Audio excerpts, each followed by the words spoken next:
Okay, so let's dive into this one. We're looking at a world that's been, well, completely turned on its head. Literally. Yeah, it's this massive catastrophe, right? You've got earthquakes, society's breaking down. And the craziest part, gravity itself, the magnetic fields, they're just gone haywire. It's a total nightmare scenario. Absolutely. The fundamental rules we rely on, they're just out the window. And the story we're focusing on, it really zooms in on survival in this tiny pocket, Ms. Vernice's basement. Right, because that basement, for some reason related to the magnetic fields being all messed up, it's like the only stable spot. Seems that way. It's shielding them somehow. But, safety is definitely relative. Especially when you've got this immediate crisis brewing inside that safe spot. Our mission here really is to track this young guy, Alex. Yeah, Alex. He's on this incredibly desperate mission for medicine. For his sister, Noreen. What's the situation with her? She's diabetic. And when we meet her, she's really fading fast, cold, clammy. Yeah.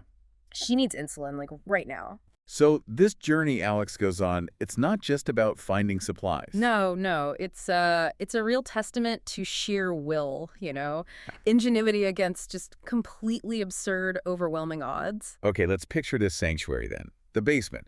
It's not exactly comfortable, is it? Far from it. It's packed. Grim. We learn there's even a woman, Mrs. Dobbs, in labor, lying on sacks of dog food. Wow. Talk about grim. But they're managing somehow. Finding water. Yeah, they're resourceful. They figured out how to purify water they salvaged from an overturned fridge. It's bleak, but they've got this sort of fragile routine going. Making do, using whatever's left. Exactly, when all the normal systems are gone. But that stability, it doesn't last long. What happens? Alex and his friend Valerie, they're looking for more supplies, like searching the lower kitchen shelves because everything else is floating or stuck way up high, and then another massive earthquake hits. And this one really drives home the new reality, right? Oh, absolutely. They actually watch the house next door just shear off its That's, foundation. Fall away into nothing, into the void. And in that moment, they realize several people are gone. Tim, Mrs. Bernice, Mr. Dobbs, June. And his sister. Is she lost there too? No, Noreen is still in the basement, but seeing that loss, it just flips a switch in Alex. Oh, so that's the catalyst. Completely. He goes from being scared to just fiercely determined. He gets back to the basement. His mom's there, worried sick about Noreen. And his mom wants him to wait, right? Doesn't want him to go out there. Yeah, she pleads with him. But Alex just snaps. He gives this really defining response. What does he say? He basically says, I'm not waiting. Noreen is going to get her insulin. He doesn't know how, but he's going to the pharmacy. He even says something like, Noreen is going to get her medicine even if I have to fly. Oh, wow. And he just leaves. Just like that. Out the door into this world with no floor, no predictable physics, pure determination. So he's out there. What's the first challenge? He needs help, surely. Right away, yeah. He and Valerie run into this character named Doc. Yep. Yeah, Doc. He's a blind man. And he has this cat, Fritz. They find him shouting on the curb. Doc thinks the whole thing is God's judgment. A blind man. Yeah. That's interesting symbolism, isn't it? In a world where seeing normally doesn't help. Exactly. Conventional navigation signs, maps, useless. So Alex has to rely on someone who navigates by sound and touch. And crucially, Doc knows the underground. Sewers. The drainage system. It's a shortcut, apparently, past the chaos on the surface towards the pharmacy. Okay, but how does Alex even get to Doc if there's a void? That's the next hurdle. It's intense. Alex has to swing across this 20-foot gap. Swing. Like Tarzan. Pretty much. With a cable and a metal hook he finds, he needs to reach Doc, who's waiting at a storm drain entrance across this chasm. And Valerie's reaction. Terrified. Apparently, the notes mention the cable snapped the last time someone tried it, so the stakes are incredibly high. Jeez. How does he manage? He actually quotes scripture, something about overcoming the spirit of fear. Then he just takes this massive leap, swings across the void right into the sewer opening. Incredible courage. Or desperation. Or both. Probably both. And once they're inside the sewer, they actually catch a bit of a break. How so? They bump into two gas company workers. Leo Frank Jr., technically, and Grant McCullough. Okay, survivors. Do they know what's going on? They confirm the whole no gravity thing. They're living it too. Yeah. And importantly, they have a map. A map of the tunnels. Exactly. A detailed map showing the route to the pharmacy. It looks like the manhole exit they need is right near the pharmacy door, like only 6 feet away. Finally, some hope. Things are looking up. Well, you know how this story goes. Hope is usually followed pretty quickly by, disaster. Oh no, what now? They hear something. Doc hears it first. A rumbling. And then rats. Rats? Yeah, like a huge crawling mass of them pouring out of the tunnels ahead. Why? What's happening? The workmen figure it out. The underground reservoirs, without gravity and the pumps working, the water's backing up. It's a flash flood in the sewer. A wall of water underground. That's terrifying. It hits them, sweeps them all away. Alex manages to grab onto a metal rung on the sewer wall. Does he hold on to the others? He tries. He grabs Grant, one of the workmen, but loses his grip.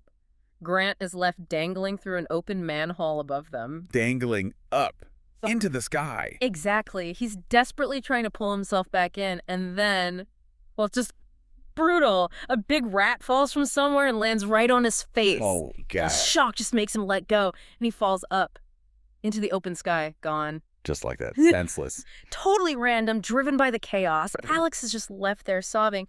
He thinks he's lost Doc, Grant, and Junior, the people who could actually help him. That's devastating. Losing his guides, losing hope again. It's a massive blow. But the story doesn't give him time to process, really. He has to keep going. For Noreen, now it's just him and Fritz the cat. Just him and the cat. Wow. What drives him on from that low point? It's pure determination. And then he hears something. A sound. What kind of sound? An SOS horn. Blaring steadily. He follows it. And what does he find? Something completely bizarre. A minibus. Stuck. Upside down. Upside down? How? It's tangled in the high-tension telephone wires way above the street, just suspended there. Okay, this world keeps getting stranger. Who's inside? 4 people. Canada Lee, the driver. Helen Munoz, who's a nurse. Her baby, Angel.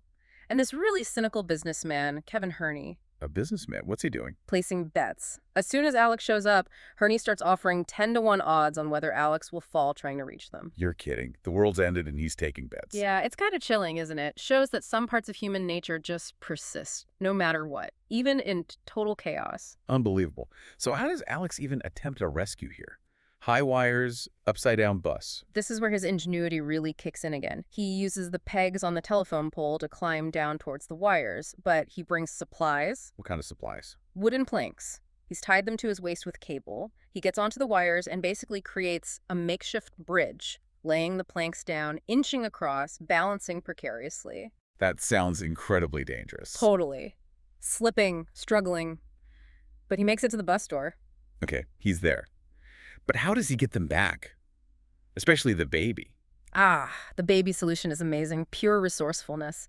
He tells Helen, the nurse, to take off her sweater. Her sweater. Why? He has her tie it around his own body, creating a pouch against his chest. He puts baby Angel inside it, like a kangaroo, the text says. Wow, a human kangaroo pouch. That's brilliant, actually. Low-tech survival at its finest. Absolutely. Turning clothing into life-saving gear. He gets Helen and the baby safely across the wire plank bridge back to the pole. Okay, 2 down. Does he go back? He does. He goes back for the driver, Canada Lee. Does it work? They start crossing back together, but the strain on the pole, or maybe the wires, it's too much. The pole starts to splinter. Oh, no. And worse, sparks from the damaged transformers or wires ignite the bus seats. The whole bus just explodes in a fireball. Explodes while they're still on the wires. Yeah. The explosion actually throws the businessman, Herney, right through the back window. He just vanishes into the sky. Poetic justice, maybe? Maybe? What about Alex and the driver? They barely survive. The pole breaks, the bus wreckage falls, and they're left clinging onto the jagged, broken end of the pole, just hanging there. Another near-death escape. This is relentless. It really is. But then, incredibly, something good happens down below. What? They manage to get back down into the sewer system, and who do they find? Don't tell me. Junior, the gassed workman who got swept away in the flood. He's alive, just unconscious. No way. That's amazing luck. Right? And Helen, the nurse, she immediately starts CPR, gets him breathing again. So they have a guide back. Does he still have the map? He does. Junior, once he's recovered a bit, gives him the map again, hope rekindled again. Okay, map in hand. Surely they can get to the pharmacy now. You'd think so, but nope. Another obstacle. They follow the map, but the tunnel passage it leads to is blocked. Blocked how? Collapsed. Loose earth. Bricks. They try digging it out, but the more they remove, the more it just falls down. It's hopeless. So, another dead end. Yeah. What now? Backtracking. Yeah, they have to backtrack like 6 blocks through the sewers. The map shows another potential route, though. Which is? A maintenance ventilation shaft. It leads upwards, supposedly into the sub-basement of a parking garage. A 4-level one. Out of the sewers, into a parking garage sub-basement. Sure, yeah. New environment, new potential danger. Exactly. The threat shifts from floods and falls to, well, something else. Alex uses the workman's tool, like a T-shaped wrench, to pry open the vent cover. And he goes in first. Yep. Drops down into the sub-basement. It's dark, just red emergency lights are on. He notes it looks kind of eerie, almost cool, like being inside a submarine. Atmospheric. Is Yeah. the way out clear? Not quite. The main exit door from the sub-basement is jammed partway. Stuck. Always something. Is he alone down there? Not for long. He finds someone else trapped. The parking attendant, Andrew Larry. He's stuck inside his booth. Another survivor. Yep. Can he help? Yeah, together, Andrew helps Alex push the heavy door open just enough for the others, Helen, the baby, Junior, Canada Lee, to squeeze through from the vent shaft area. Okay, the group's reunited in the parking garage. Are they finally close? They must be getting closer. But just as they gather themselves on the ground floor, that's when the final, really dramatic complication shows up. What is it this time? Not more rats, I hope. No, worse, much bigger, a small airplane. An airplane. Inside the parking garage? No, outside, but it's heading towards them. It's on fire. And it's being flown by this really confident-sounding pilot who's dodging falling debris, even magma, apparently, and huge explosions like a fuel tanker that goes up in a fireball on the street. This pilot sounds skilled but desperate. Who's with him? He's got a passenger, a televangelist, who is completely hysterical, just screaming. Okay, a burning plane, dodging magma, piloted by a hotshot, carrying a hysterical televangelist, heading for the parking garage where Alex and the others just arrived. Exactly. The pilot's banking hard, weaving through the chaos outside, and then they hear him over the engine noise, maybe a radio crackle, saying his only chance is to try and wedge this baby in between the parking garage. Wedge the plane into the garage. Seems to be the plan, or the desperate hope, and that's the cliffhanger. The burning plane is barreling right toward them. Wow. What an intense sequence of events. Just nonstop crisis and adaptation. It really is. When you track Alex's journey like we just did, you see this incredible arc, a world utterly broken by impossible physics, constant lost friends, guides just vanishing. Yet he keeps going. Yeah. Anchored by that one single goal, the insulin. Exactly. That mission for Noreen is the thread pulling him through unimaginable chaos.